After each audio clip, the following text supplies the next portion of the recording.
shifter. Today we got John Vance, Terry Garrison, Nick Brunacini, and we're talking leadership topics. It's good to see you guys again. Nice to be seen. You're looking good, like the beard. Yeah, it's my interim beard. I'm just, I haven't been able to grow a beard for the last, 20 plus years. It's good. It's good color. Yeah. My brother-in-law calls me Rob Reiner, though. I don't think that's too complimentary.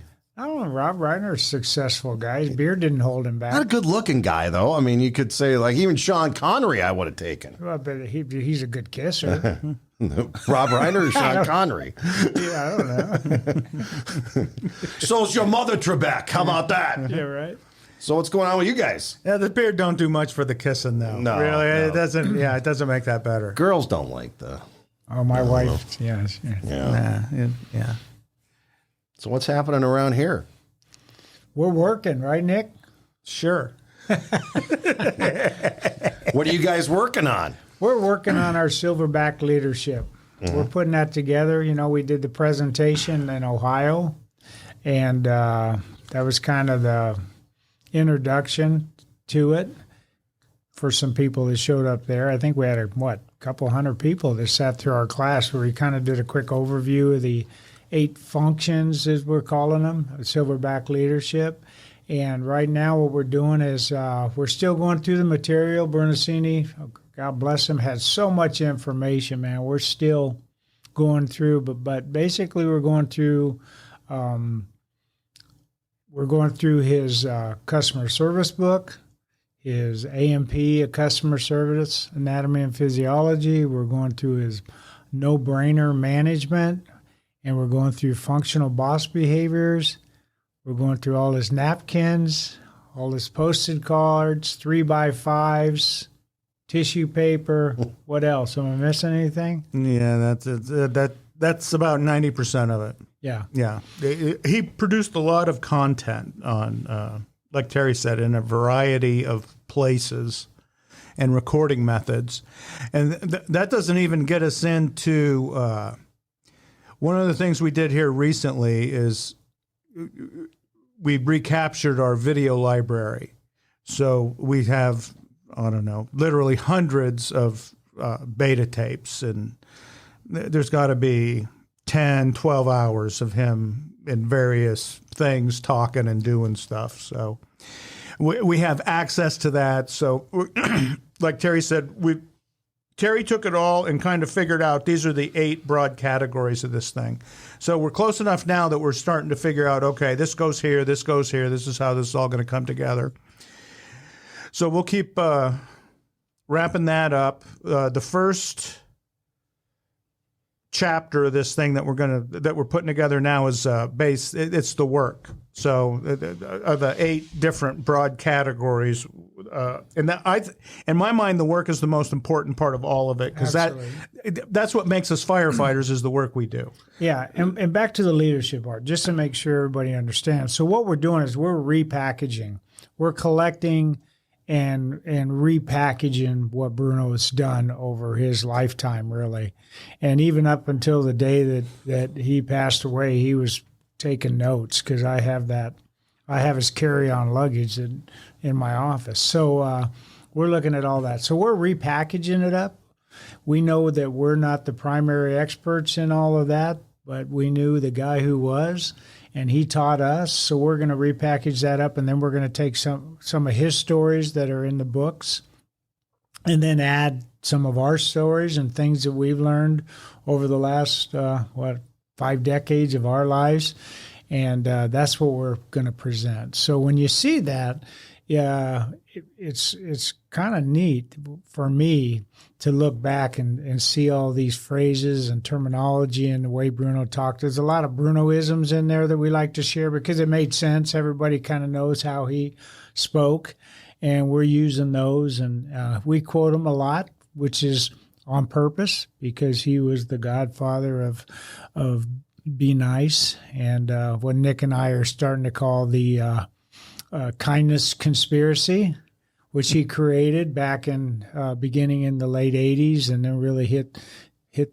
really started taking form in Phoenix in the 80s, and then when he published his book in 1996, The Essentials of Customer Service, and we went pretty much nationwide then. But he had already been out talking about it and preaching it. And for those unfamiliar, what is the kindness conspiracy? What is that? Well, that's what we came up with. We're calling it that because I remember early in my career when I started working for Bruno, I was hired in 1977, and Bruno wasn't even the fire chief yet. He was the assistant chief, and we had a fire chief who was pretty much an unkind person.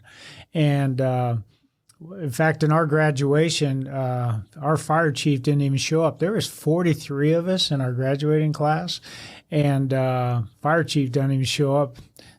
First time I ever met Bruno, he shows up at the graduation, walks up to each one of us, and not like you do, where you stand in line, you shake people's hand, and you say whatever you think you need to say and move on. He actually came up to each and every one of us at one point and introduced himself as the operations chief and welcomed us to the organization, and that was a big deal. And he was being kind, and it was one of those. That's the beginning of the Be Nice. Of course, it wasn't his beginning of the Be Nice, but it was certainly my introduction to Be Nice in 1977. I had just got out of the military and spent a couple of years in my early years in the Army, and they weren't so nice to you there. Your bosses didn't actually talk to you and see how you felt about things. But here I got this operations chief in the Phoenix Fire Department coming up to me and actually being nice and talking to me. And it was kind of a conspiracy because a lot of people back then, and I still think there's people today who think that be nice means, kindness is weakness. Why would I want to show my weakness in being nice? No, the strongest thing you can do is to be nice to people, to be kind to them. So that we kind of coined the kindness conspiracy. Mm-hmm. Right? I went on a long rant there, but I was kind of thinking back to the time when I first met him. Well, when you look at his career, he became the fire chief, like Terry said, in 1978. And up to that point, he had been the assistant chief in charge of the firefighting division was the title. And I want to say he did that for like 5 years. But he started writing. He began the fire science program at Phoenix College, right, way back in the day. So that's how that got fired up. So him and his merry band were using the college system to teach like traditional fire department stuff. And that effort, he ended up writing Fire Command, and that got published in 85. So that became his first deal to fix the stuff that he had lived through the first part of his career. So he said, when we go to the scene of fires, this isn't very effective, some of these things that we do, and we should do this instead. Right. So he kind of changed that around. And I mean, so like engine operations, ladder operations, initial radio reports, attack teams. Well, the biggest thing he did is that we had to probably have a plan, right? Yeah, exactly. Incident action planning. So you ended up with 7 functions of command that identified these are all the things that need to happen at the incident scene. There's one person responsible for all of them. That's the incident commander. And as it becomes more complicated and complex and hazardous, we expand not only the number of task level units, but you have to have a corresponding increase in the officers that you bring in to manage it all. So that's just kind of the way that went. And so he was busy doing all that and changing things on like the occupational side of the fire suppression piece of it. So, and that created certain conversations with the workforce, and some people were more on board with that than others. So that ended up developing, once Fire Command was out there and in the world, the next project they ended up taking on was the 1500 standard. So there was a group of people, because he did Fire Command through the NFPA, and so they produced that. And then the next thing he wanted to do was firefighter safety and survival, and we're going to do that with 1,500. And this is how you're going to take care of firefighters, just, And so a lot of like station stuff. The EMS was a big thing. So infectious disease control, exhaust system, just a safer fire station to work in was part of it. And then like washers and dryers in fire stations. Don't take your uniforms home. You leave them here. This is the way you blah, blah, blah. So just those kind of things. And then basically the way firefighters are taken care of then. And it was pretty interesting. So he ended up, back then there was a gentleman named Al Whitehead who ran the IAFF. He was the head of the firefighters union. So once Fire Command came out and they saw this 1,500 thing, is Al Whitehead and Alan Brunacini ended up becoming good buddies. And said, Alan, we need this for the service. Murray Laughlin was the secretary of the 1,500 committee, the first committee. That's how he got hooked up with him. So as they're making the 1,500 standard, he starts to become more politically involved with fire chiefs across the American Fire Service. And as a group, they were opposed to 1,500. The fire chiefs wanted no part of it because you're not going to tell me how I take care of my firefighters. So it was more of a plantation style of attitude with these people. This is mine, and you can't tell me. You don't get to regulate what I do with my firefighters. Well, off it goes, and he actually started getting death threats from people during the formation of the firefight. Yeah, your dad did? Oh, yeah, I got banker boxes still in this building that have that correspondence. Yeah, he kept all this stuff. Wow. Yeah, you can't do this. And he's, well, anybody that knew my dad, they're like, cheap noise. Yeah, tell me what I can do, pal. Yeah. Come kill me. Most of them are cowards. People that make anonymous threats are cowards. They're not going to do anything like that. So anyway. Those are the only kind of threats I'll make. Yeah, there you go. How silly is that, right? Yeah. That's silly. Well, and so that's what he did with it. He thought, well, you're not stopping it at all. And they continue to do it. Now it's celebrated and then the rest of it. But back in the day, yeah. And in fact, there's still that in this country today. I mean, it's never gone away. The goods and the bads and the... It's kind of back to that conspiracy. The reason that we kind of picked that kindness conspiracy, you started with that. We didn't know we were going to go there, but it's the same way that back then you are weak if you're trying to create an environment for safer firefighting. That must be a weakness. Mm-hmm. You must not understand how good I am at this role or that role on the fireground. You're going to try to control what I'm doing because your weakness, not because of mine. And as a leader, you're going to be nice to them. Oh, that's weak. I didn't sign up to be their mom or their dad or whatever when you're treating people out there. So it's kind of that whole thing really is kind of funny how in the fire service we're mainly men, and the things that are really best for us and best for our customers, internal and external over the years, has been looked at by a group of people as a weakness in the people that are trying to make that change. Oh, yeah. Well, I was shown this week stickers that someone's selling. One says, defund Vector Solutions. Another one says, defund the NFPA. And the other one says, defund Blue Card. There's guys making those stickers and throwing them on helmets out there still.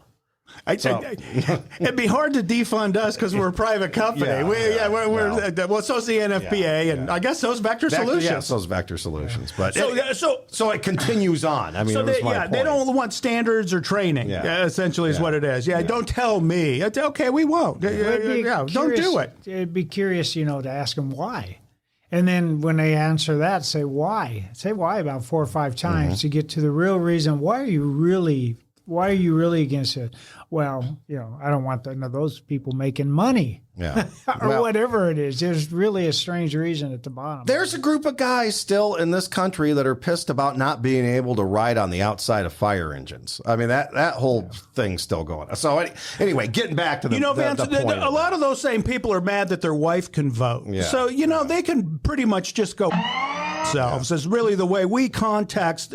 No, you can't do this because it somehow is threatening to my masculinity. I'm not interested. And the other thing about that is a lot of those people never rode on it, because I was hired in 77, got a little seniority, not as much as some of our listeners, but how many people actually rode? I think we rode on it when I was in 77 for the first year of my career, and then we were off it. We had a terrible incident with a Tempe firefighter, and she got tore up under the wheel wells.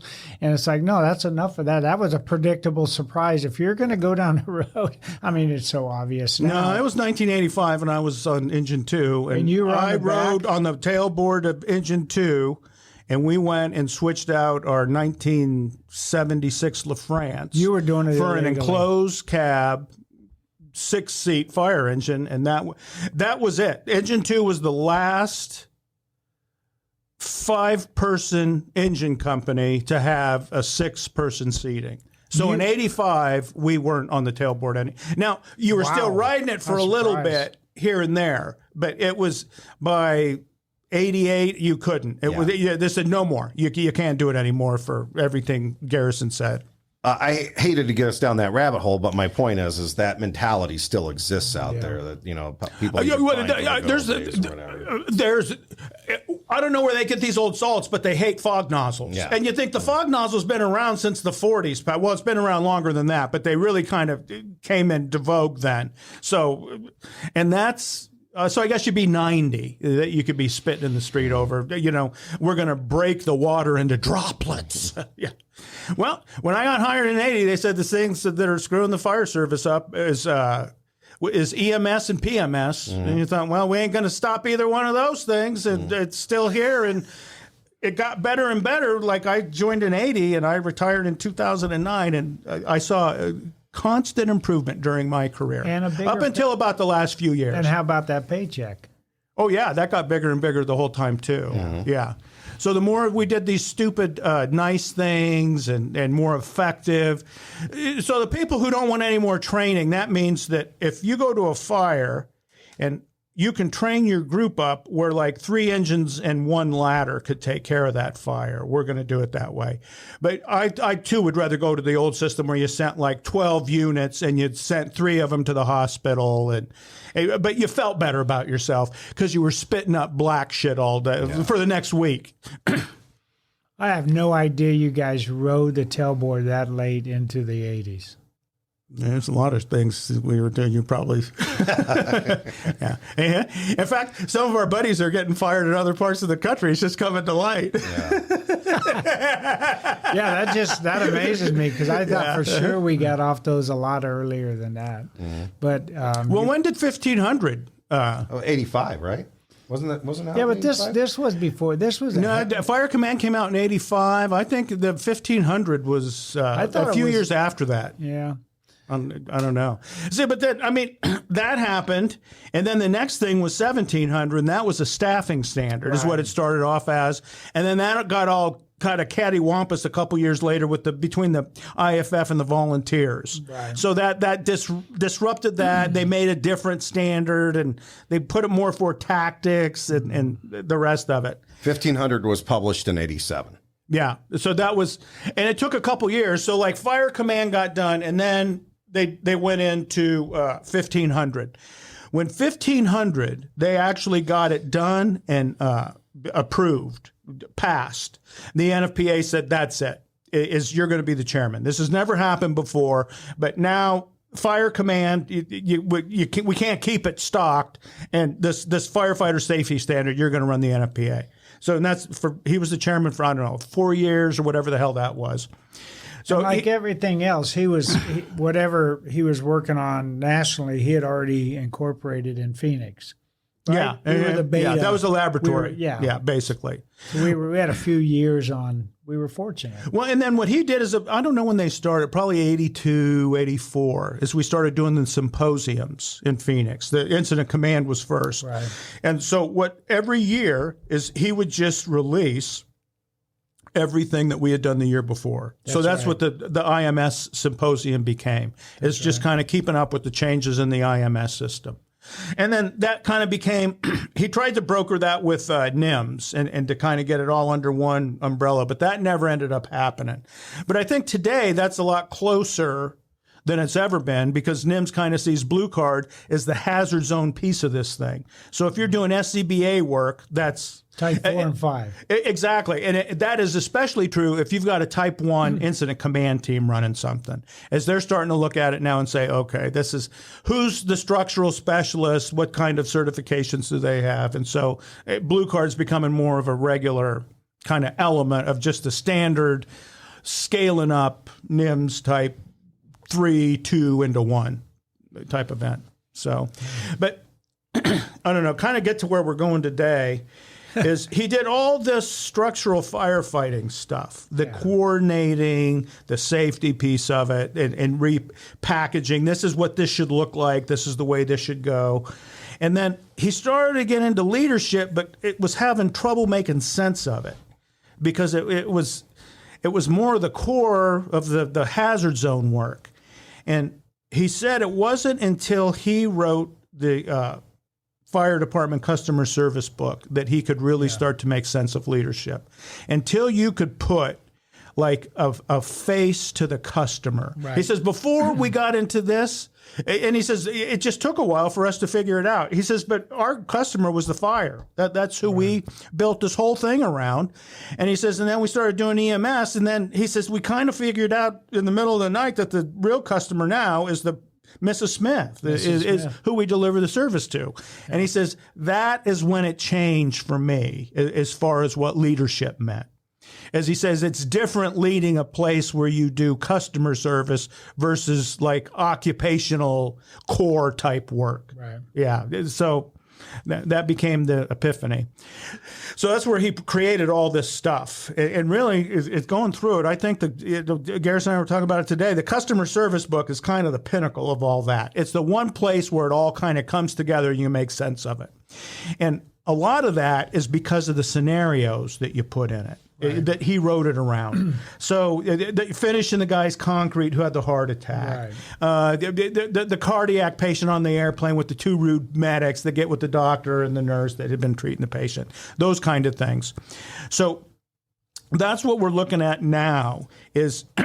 See, I think that's the success of Blue Card, is you took these simulations that were just the structure fires that we all went to and said, okay, here's the problems. We respond to these hazard zones. What's the best way to manage these incident operations? So over the years, that's what we've done, is it's all based on the SIMs. So when people, not to beat the drum on the morons that don't want training, because once they see the effect of it, most of them, well, I didn't know this is what it was. Mm-hmm. This makes sense. We should be doing this. And this was the people who were against Blue Card. My experience is once they go through it, they'll tell you, well, I didn't know that this is what it was. Yeah. I had no idea. This just makes sense. This is the way we should be doing this because it's the most efficient and effective way to get right to where we need to be. It skips all the nonsense. We put water on the fire. We take care of the problem. Boom, it's done. So instead of using 12 units to do something in 3 hours, we can do it in maybe 45 minutes with 6 units. And the key to the simulations is it helps you with the decision-making model, which is the key, right? Yeah. We're not telling you exactly what to do. We're developing a process to, here's how I make decisions to determine what is the right thing to do, the sequence to do it in, the safe way to do it. That's the key to all that. And that's going to be the key to our leadership too, is that we're not going to tell you in this scenario do this, and this scenario do this. It's not a cookie cutter Chinese menu of discipline. Here's some I guess key areas that you can focus on as becoming a leader, as you're in a leadership position, or if you're not a leader and you're part of a team, you're a follower. Here's kind of some roles that. So I think it's going to work out really, really well because it's going to be simulation based. You're going to be able to take your mind and apply it there. And the great thing about the simulations is we don't have to make them up. we've seen them. Well, yeah. Everybody's seen them. In fact, I've worked in a couple fire departments, and when I walk into a firehouse now, it's like, I know that guy. Mm-hmm. He worked in that department and that department and that department. Well, in your fire chief career, how many firefighters has that involved? It's a dozen firefighters. No. Oh. Over the course of your career. Yeah, cumulative. No, like you went from, don't count Phoenix. You went to be a fire chief in Oceanside. Yeah, a couple hundred. 185. Okay, so let's say 200 there. Then where'd you go next? Then Houston. Houston was about 4,000, 4,200 at the time. Okay, so let's say 4,500. Yeah. And then Glendale. Glendale is about 200, about the same as, So 4,700. So almost 5,000 firefighters. Yeah, a little more in Glendale. Yeah, and then I got to do some time, and you'd think I couldn't hold a job. But yeah, so I've been exposed to a lot of, now I didn't get to meet everybody. No, but Houston, but those are still good-sized fire departments. I thought you were asking, how many could you and I talk about, what are the number of firefighter personalities out there? Yeah. A dozen. About a dozen of them. 10, right? 12, 14. You see them in every class we do. Yeah. It's like we've got the same a dozen, 12 guys. A dozen guys. Well, you can talk about the guys who, hey, man, I made a grab. And those are all, we all know those people. You know what? And if you asked firefighters who worked for different fire chief and you said, how many different fire chiefs personalities, they'd probably say, you got 3. Yeah. Right? What are they? The guy that cares and supports you. Oh, that's that guy. The guy that cares and supports you. He's number one. She's number one. Yeah. The guy that cares and supports you. The guy who's working for the city manager. That one. Okay, there's number 2. That one who doesn't care about you. And then the apathetic one who says, whatever, I'm not going to show up. Well, he's just next to me, that guy. I'm going to phone it in from here. But there's I would bet, and part of this training that we just spent a little time with the other day is things that firefighters say about leaders and about their fire chiefs. And we got a list of those. I think we shared it in one of our articles, but we will be sharing it. I think I shared it in the next one. Yeah. But it's pretty impressive, the things that firefighters, and this is information that Bruno collected and came up with a list, and it's not all inclusive, but it pretty much covers what you need to cover about how firefighters perceive their leaders or how they perceive their fire chiefs. But I've seen 3, and 3 types. And you could tell when a fire chief really cares about you, right? Bruno cared about us. And the thing that he does to support us, when you have a support officer who actually supports you, or a logistics officer, whatever you want to call them, when when you got an absent fire chief, everybody knows when the fire chief's absent. And it's but nobody tells the fire chief, well, he's not there, you can't tell him. Yeah. And then we know that rat bastard who works for the city manager, who just wants to get to the next fire chief job, the larger job, the bigger badge, the more money, whatever. And you know what? He ain't even a fire chief. He or she isn't even a fire chief. They're just working for the city manager. It's like the city manager is the fire chief, or your elected officials are the fire chief. Bruno said it better than anybody. He says the best fire chiefs, and I think we could say leaders, but the best fire chiefs are validated by their workers, not by their bosses. I cared how my boss felt about me. Honestly, I did. I wanted to make him proud, and hopefully he thought I did a good job. But really, my value came from how the firefighters felt about what I was doing to support them. Not, I'm going to let them get away with anything. I'm not going to show, whatever you guys want to do, run rampant. Not that, but how you support them when times are good, and how you support them when they have that day where they do something really goofy. And it's like you hold them accountable, but you support them. And, it's kind of like, I hate to use these analogies because firefighters say, we're not kids. But, it's that deal I talk about where my grandson runs out in the street, car comes, I run out, I grab him.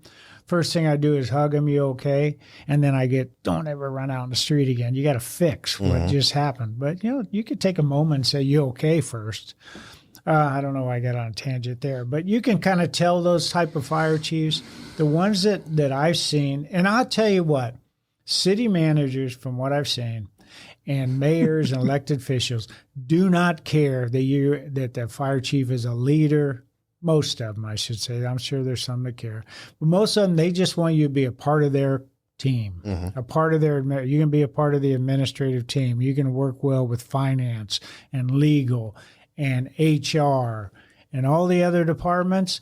And they don't care if your firefighters love you or if you're a leader, if you're going to do the right thing, if you're going to fight for more fire stations and fight for better equipment. That they're not interested in that. And so a lot of times you'll in fact, many of them are against that and just generally, no, it costs too much, go away. So fire chiefs, you need to support your firefighters. You're there to support them and scream up, not scream down. And a lot of fire chiefs get in that positional power, and they spend a lot of time looking at the mayor, a lot of time yelling down at the people that work for them, and very little time arguing for those same people and trying to get them better resources. Well, the actual owner of the fire department is the community. That's that paid why we for the started fire with department. the work. Back to that. And, you can say that the community elected the mayor to do this and this, but the fire chief was hired to make sure that the fire department is delivering the proper level of service to the community first and foremost. Within that, you take care of the firefighters a certain way because that's the same way they're going to take care of the community. So you get on the outside what you put in on the inside.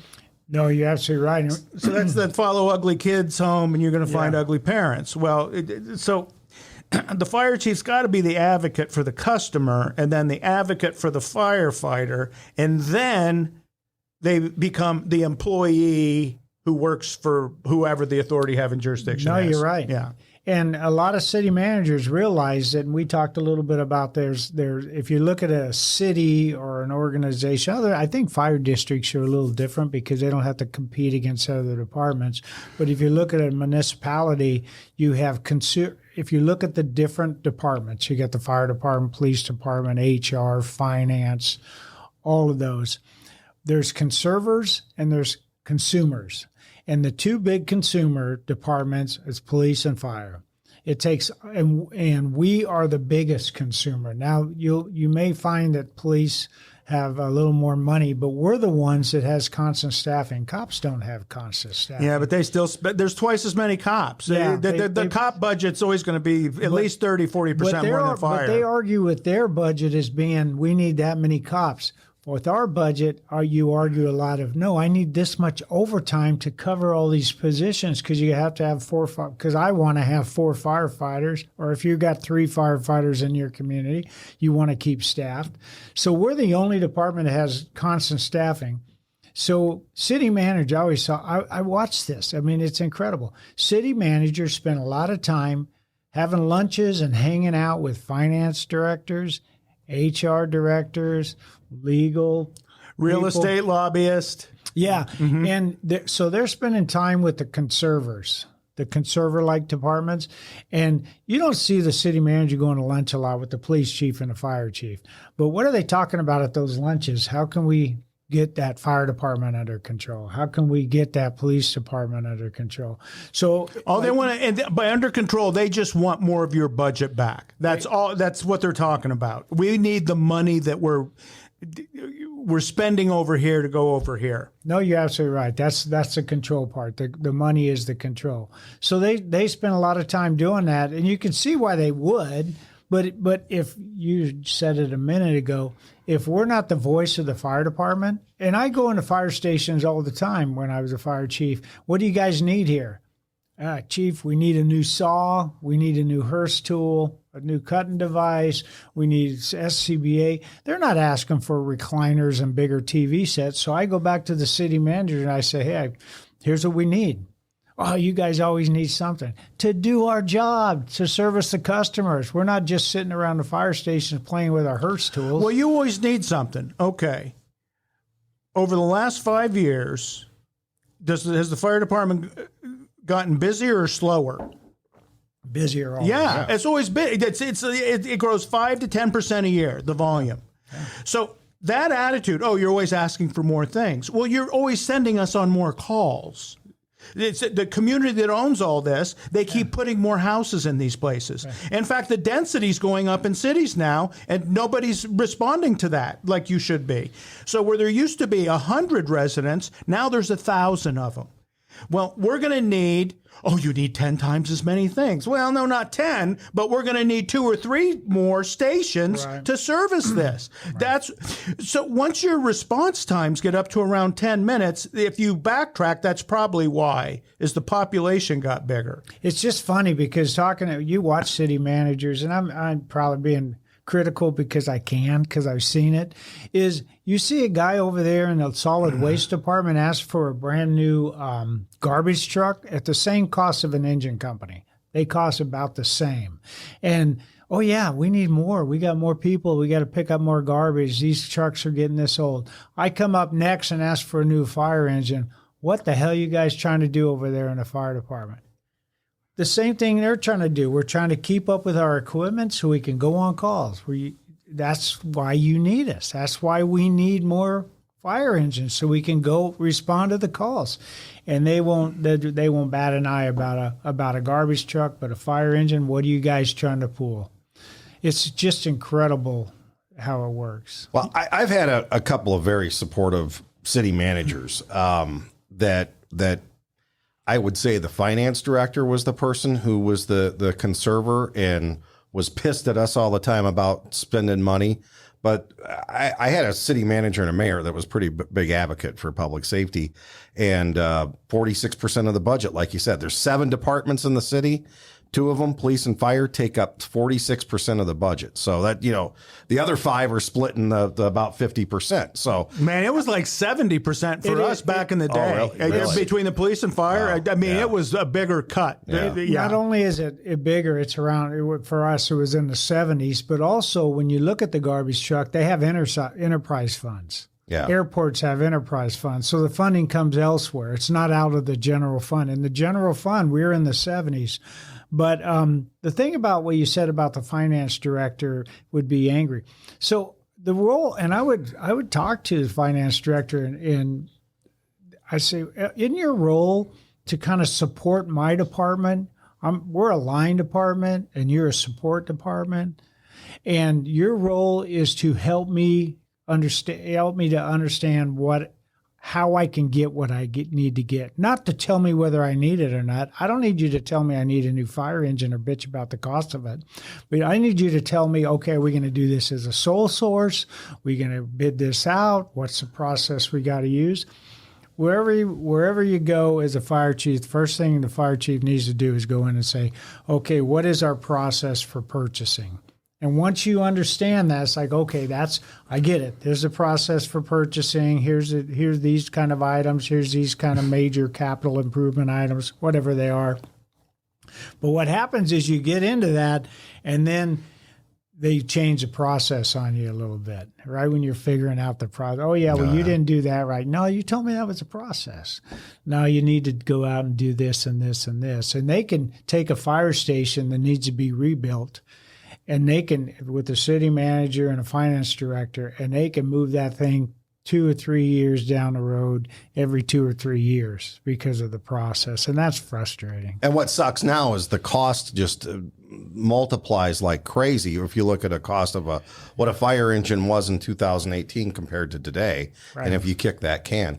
The other thing I want to say, though, too, is fire chiefs don't know how to speak the language to the city council a lot of times. And in 10 years, we weren't accredited, but we used the accreditation principles to sell it to the city council. You go to the city council and say, fires, do you want to hold it to the room of origin, the building of origin, or the block of origin? Well, what are they going to say? The room of origin. Okay, this is what it takes to do that. We're going to need to get 17 firefighters on the scene in 11 and a half minutes or less, 90% of the time, blah, blah, blah. Do you accept that? Do you adopt that? Then you write it out as a formal standards of cover and get them to vote on it. Then if they start cutting your budget or saying no to your firefighters or new fires, that they're directly on the hook for it. They made a goal that you cannot keep up with. They just quit funding it though at that point. Well, they could, but then But then it's up to them. Yeah, I mean, exactly. They are the ones that are on the hook for it now.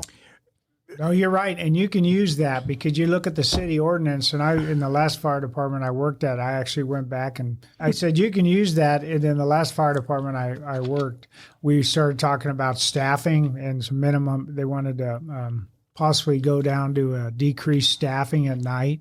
Well, you don't need as many firefighters at night. Yes, I do. But anyway, I do. You do. The citizens do. Yeah. We all do.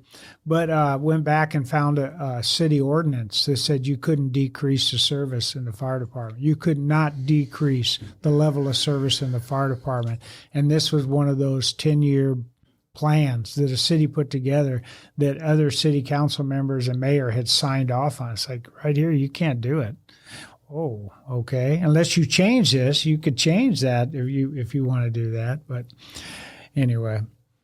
Well, we kind of getting back to the leadership thing we're doing. We're having fun. And the work, and talking about the work, is there's two broad categories that we break it into. There's the core service, which is like the technical, it's like going through a blue card cert lab. That's the core service, is I can do these things. I can follow the SOPs and manage my position within the scope of all that. And then there's added value. That's where, like, the frosting on top. And that's the way customer service was written, is you got to be good at the core service, because that's the nuts and bolts of the fire department. And, water on the fire, all the other stuff that we do. So one of the examples that we're going to use to demonstrate this is early in our careers is our department politically took over the emergency transportation service in basically the city of Phoenix. And there were over a dozen different ambulance companies, private ambulance companies, that had shared it up to that point. And it was not their main service. Most of them would tell you it represented 5 to 10% of their business. And it was the business, the pieces of their business that were the hardest to collect on was that. But it was worth it because it was enough money that when you did get paid, it all kind of floated the boat then.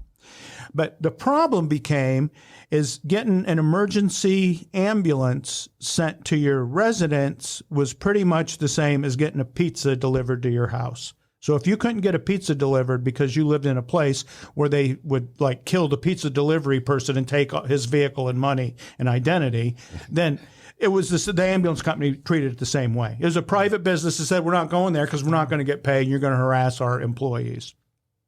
And only we get to do that. So it wasn't uncommon for us to do CPR on somebody in certain areas of town for 30, 40 minutes. And finally, a Phoenix Fire Department rescue unit would get there and you just use it to transport because the ambulance was going to be another 20 minutes. So that kind of became the thing. So this became this big political battle that went on between basically the fire department and the private ambulance service. Well, because the fire department was set up the way it was, and we had, all the different parts and the union president and the PIO and all the rest, is we were able to go into the city and do that. And so we took over that core service, right? So this kind of speaks to that consumer and conserver. So we're putting this work together. I go in and I looked at I don't know, it was from 2 years ago. And I want to say that the ambulances in Phoenix, Arizona, and this was a document the fire department put out, represented $40 million a year net. After they paid salaries, apparatus, whole thing. It was a significant amount of money.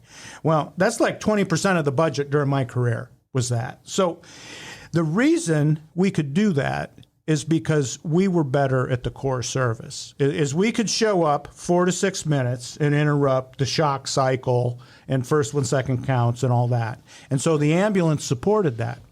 Well, what's nuts is when we took that over, working on an ambo changed. Now, most Phoenix firefighters, most firefighters anywhere, would tell you, I do not want to work on an ambo. But most people who work for an ambulance company would tell you, I want to work for the fire department. Right. So now you got firefighters staffing ambos. Well, you got vacation, you got sick leave, you got a pension, you have a career path. And that's the other thing that kind of happened since we've all retired is most of the people who work for a fire department, they would work for 1-2 fire departments, especially in the West. But today, that's not the same. As firefighters will quit and go somewhere else. That's just the way the employment works today. So I think the more, and they do that because they're not leaving because they want to go, I want to go to this fire department because they do this more. They're leaving because I want to go over here because I'll make more money and I'll be treated better. So it's a combination of those two things that pull, typically, firefighters from one department to another. So inside, it's worth it if you start treating the members of your organization like they're actually, as well as you want them to treat the customers, I guess. And what we say in our training is that, the difference between core value or core service and added values. The core service is the professionalism and looking at it from the professional terms of the firefighter, and added value is looking at it from the personal viewpoint of the customer. And you could do that with firefighters too, right? Mm-hmm. When you're a leader, and I think that's what Bruno did so well, is a lot of people get in a position of power and they forgot where they came from.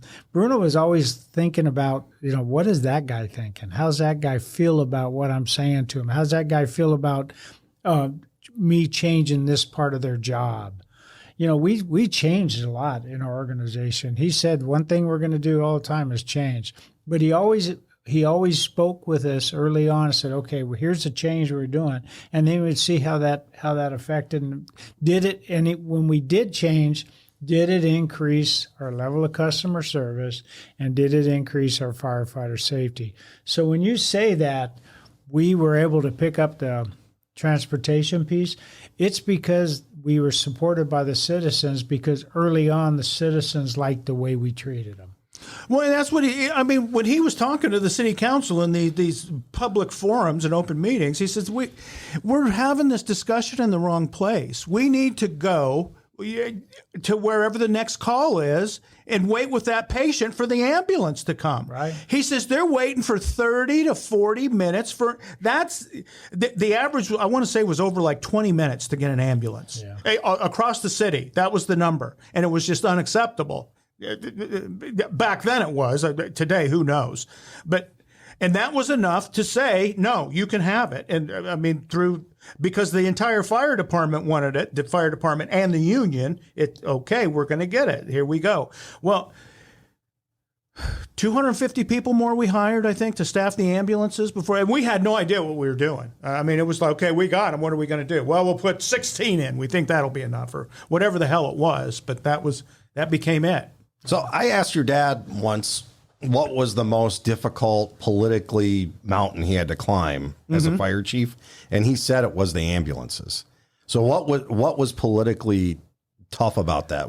Who was he getting a fight from to put that? Ambulance companies. Yeah, the vendors, private vendors were fighting. Lincoln Ragsdale owned whatever he owned. So we were able to convince him, or he was able to convince him, that it's better for the customer when we own the treatment, pre-hospital care treatment scenario from dispatch to delivery. Mm-hmm. We own that entire piece. It's better because not only would we wait 20 minutes for an ambulance, but when they got in the back of that ambulance, like, hey, good luck. We don't know what's... And I'm not saying ambulance people were bad, but there was no control over them by the way. Private ambulance owners were notoriously cheap, and there was more than one private ambulance I've been in the back of where you're getting CO poisoning and you're almost putting your foot through the floor because the ambulance is falling apart. And the crew was all over the place. You didn't know what you were going to get. Driving and all the other stuff that goes on with that. So it's you had no control over the transportation piece of it. It's better for the patient when we own it from the beginning till the end. And we've had it ever since. And then you make money. Well, and the other part was the state, because the state gave you the certificate of need, the CON, to run the ambulances. So there were multiple positions. So you had to be hooked up to the governor Well, Pat can tell me was more hooked up with the governor than the fire chief was. So it became, and this is what happens when a fire department doesn't fight inside with itself, is because the union and the administration said, no. We're going to make delicious things. We're not going to fight inside, and we can focus on all of us doing this better. So nobody understood that any better than those two during their careers in those positions. And to this day, if a city fire department wants to move into the transportation piece, then they have to apply for a certificate of need, and then that certificate of need gets challenged by private agencies. Yeah. Now, that's not that way in Texas. Texas and other states are completely different. But in Arizona, they would challenge you, and they would get, it's like a court of law where, no, here's the reason why we think we can deliver that service to the customer. Why do they need to do it? Well, those are the arguments then. And so like the city says, yes, well, we want our fire department to have it. Well, then the private companies say, well, this is just the government. They're just taking over private business. This is horrible. Yeah. And they're going to put me out of business now. And you're like, no.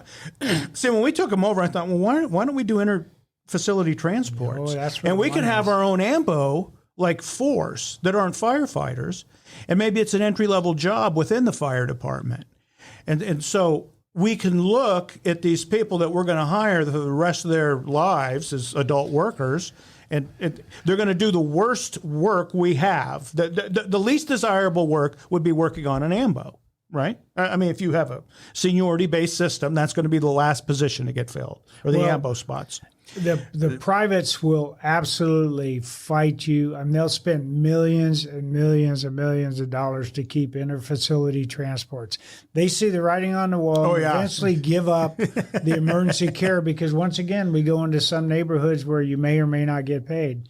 But that's guaranteed money on inter-facility transport. Well, the other thing that they were pimping in the documentation I looked at is the collection rate is, I think, still over 75%.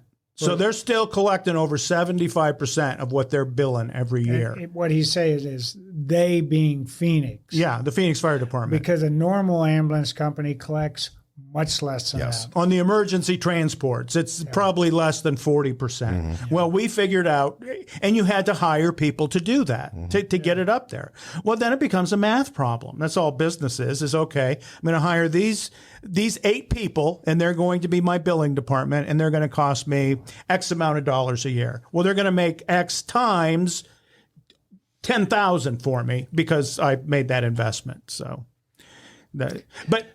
But you build it forever then. It's not, and that became the thing, because at one point it became threatened as other people wanted to come back to take the ambulances away. So now the workforce is like, well, what's that going to look like? Well, this is, just Google how much I would make working for a private AMBO in this zip code.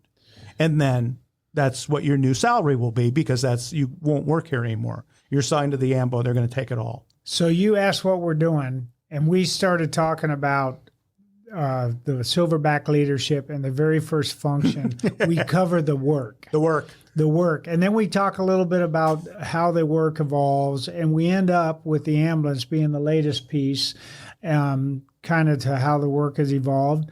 And we talk a little bit about how we interact with our agencies, like the people the elected officials and the city managers, and kind of the role of the leadership in that. But this whole first piece talks about the work, and there is a lot of that. If you just focus, that's what Bruno did. He just focused on the work, focused on the workers, focused on the people getting the treatment. And that was it. The Mrs. Smith and the firefighter Smith, that's function number 1 for us.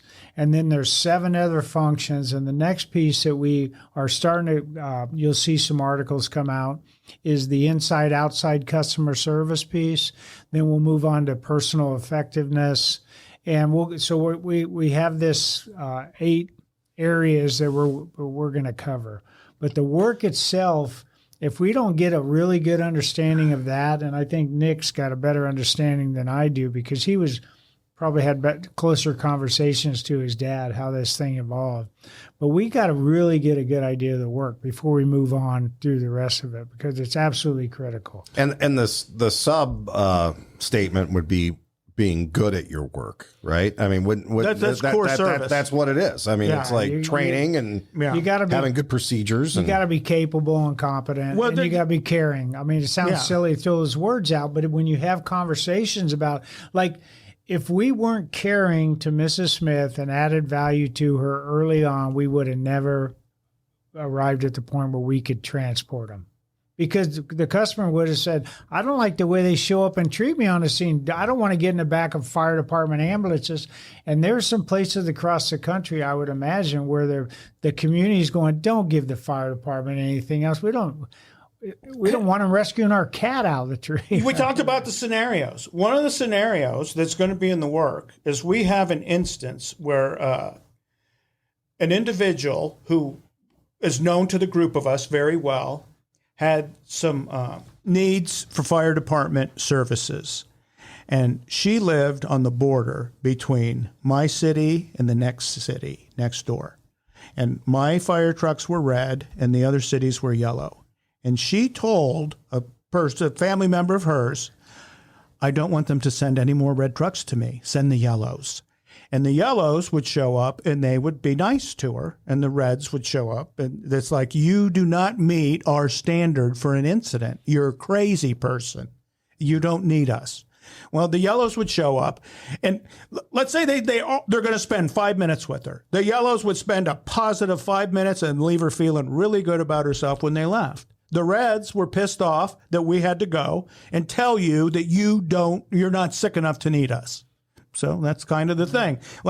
Now, the core service was the same between the two. The added value sucked for us, and it was good for the yellows. That's kind of the way that worked.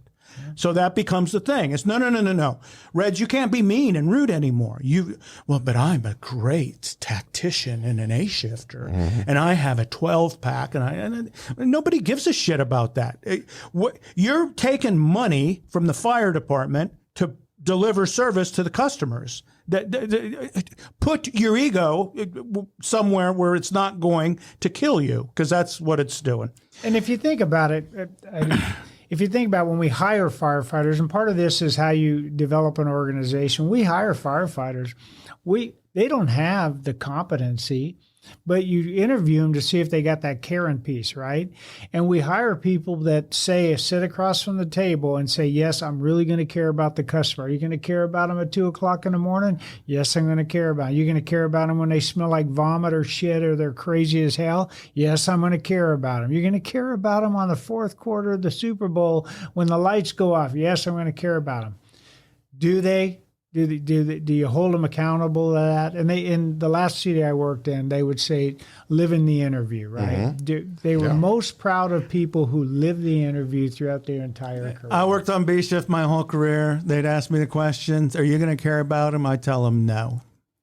Well, what's that going to do? I'm going to fake it. I'm going to show up and I'm going to be nice, and then I'm going to leave.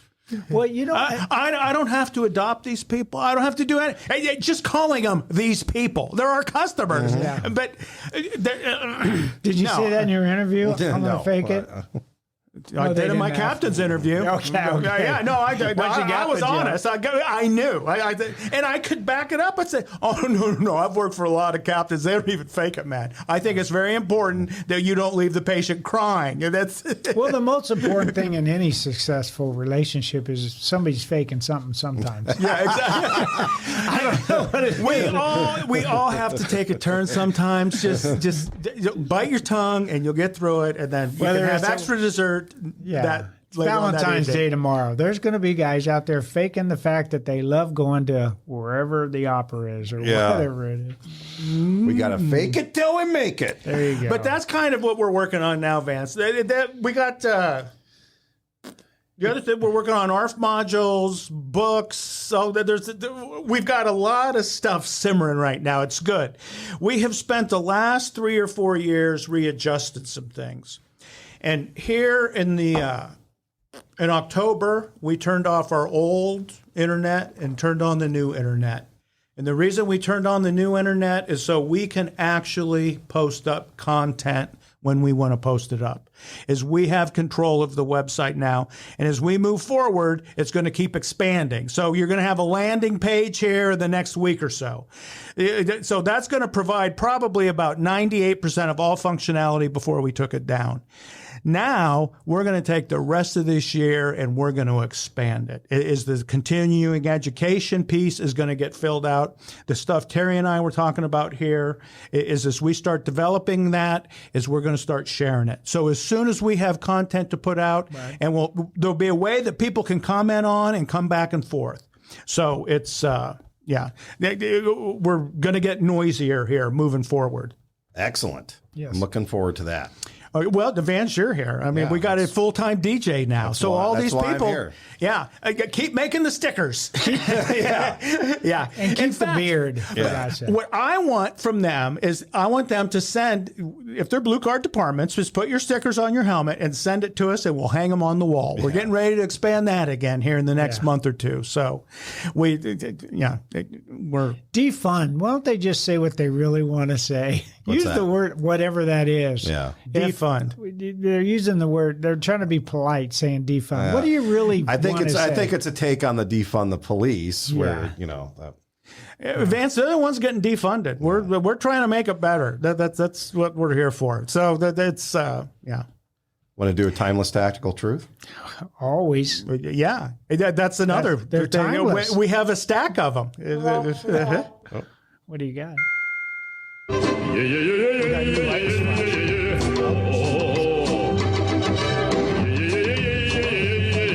All right, timeless tactical truth from Bruno, and this one's just in time for tax season. We all got our W-2s in the mail. It says, in fire command and tax preparation, don't ever let your inclination to gamble outperform your fear.